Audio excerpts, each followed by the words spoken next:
प्रेमानंद महाराज ने बताया, प्रभु श्री कृष्ण और भगवान श्री राम में क्या अंतर है, जाने सब कुछ। इस पर महाराज जी भक्त को उत्तर देते हैं कि प्रभु श्री राम जी सीधे हैं, गंभीर हैं। वहीं भगवान श्री कृष्ण जी कभी सीधे खड़े नहीं मिलेंगे। इनका नाम है बाके बिहारी, इनको समझ पाना बहुत कठिन है। इसलिए पहले राम जी की मर्यादा को समझो और आराधना करो, तब कृष्ण जी की प्रेम मर्यादा में प्रवेश कर पाओगे। महाराज जी ने आगे कहा कि कोई अंतर नहीं है।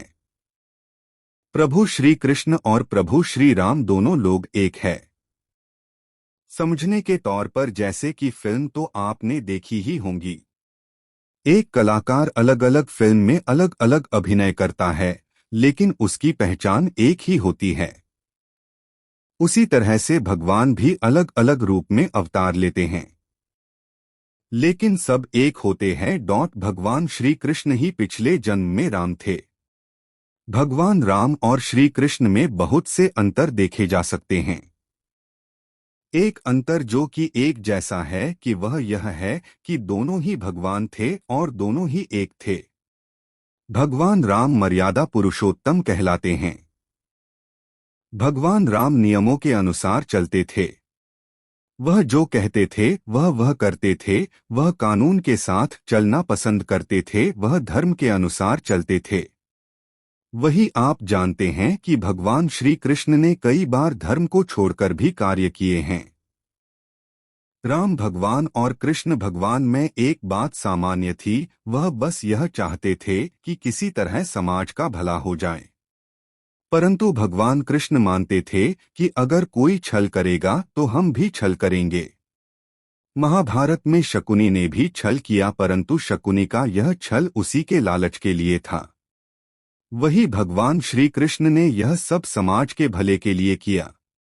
उनका उद्देश्य केवल शांति था। वही राम भगवान ज्यादातर गंभीर रहते थे, शांत रहते थे, और भगवान श्री कृष्ण नटखट स्वभाव के थे। दोनों को ही संघर्ष भरा जीवन जीना पड़ा था। भगवान श्री राम को वनवास काटना पड़ा, वही भगवान श्री कृष्ण का गवाले से द्वारिकाधीश बढ़ने का सफर बहुत कठिन था। भगवान कृष्ण को आज तक कोई समझा ही नहीं। उस युग में भी जिस युग में श्री कृष्ण ने जन्म लिया था, कई लोग उनके शत्रु थे। उनको कई तरह से अपमानित करने के प्रयास करते थे, और स्वाभाविक भी है क्योंकि वह कृष्ण जी को जानते नहीं थे। और जिन्होंने कृष्ण जी को जान लिया वे सदैव उनके चरणों की भक्ति में रहते थे। कई लोग तो कृष्ण जी को सिर्फ इसलिए अपमानित करते थे ताकि उनके द्वारा मृत्यु को प्राप्त होकर मोक्ष प्राप्त किया जाए। भगवान श्री कृष्ण 16 कलाओं संपूर्ण स्वयं ईश्वर के अवतार थे। उनके विषय में जो भ्रांतियां थी वह निम्न प्रकार है। पहला आरोप, गोपियों के साथ रासलीला करना। सच्चाई, नैमिषारण्य तीर्थ में कई ऋषियों ने भगवान की अत्यधिक कठिन तपस्या की। उन्होंने अपना पूरा शरीर सुखा दिया ताकि उन्हें ईश्वर का प्रेम प्राप्त हो सके। इस तपस्या से प्रसन्न होकर ईश्वर ने उन्हें अगले जन्म में गोपियां बनाकर वृंदावन भेजा और उन्हें अपना प्रेम दिया। अबे सब गोपियां कोई और नहीं, वही तपस्वी मुनि दे जिन्होंने ईश्वर का प्रेम पाने के लिए घोर तपस्या की थी। दूसरा आरोप, वह चोर थे, माखन चुराते थे। सच्चाई, उनके पिता नंदराय जी गोपों के राजा थे। लाखों की संख्या में गाय थी। उन गायों के दूध से कई तरह के मक्खन और दही प्राप्त होते थे। फिर उन्हें चोरी करने की क्या आवश्यकता थी? और में चोरी भी इसलिए करते थे ताकि जिन लोगों को अर्थात जिन गरीब बालकों के लिए माखन और दूध का सेवन करना सुलभ नहीं था, उनके लिए वह चोरी करते थे और उन्हीं में ही बांट देते थे।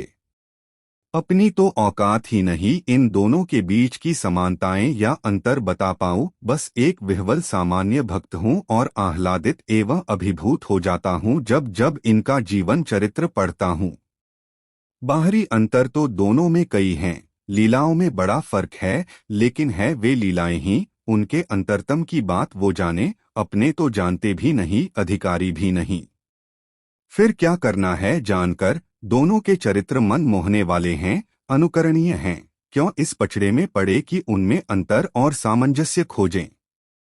आम मिले तो दशहरी हो या लंगड़ा, उनकी चिंता करें कि आम की मिठास का आनंद लें।